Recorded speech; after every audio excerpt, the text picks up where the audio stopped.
Hi everybody, this is going to be our daily agenda for Thursday, May 13th. So this daily agenda is going to be very similar to our other daily agendas. We are finishing up our letters of gratitude for today. They're going to be due this Sunday. For whatever reason you haven't finished them in class.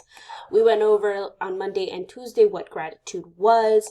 On Monday, I went over the letters of gratitude themselves and what is every single piece of information you need to have. So if you have not, make sure you see Monday's video for how to write that letter of gratitude if for any reason you don't have it done and or you were confused on the directions, both on Google Classroom or on the actual letter itself.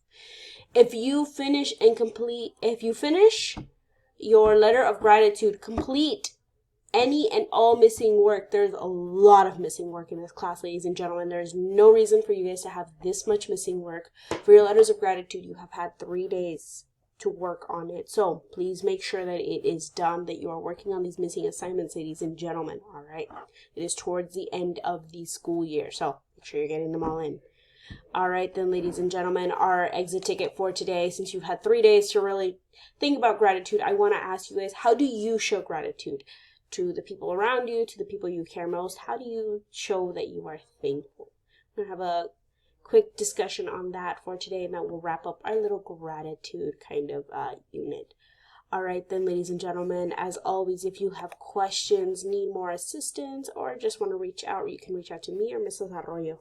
I'll see you guys in class.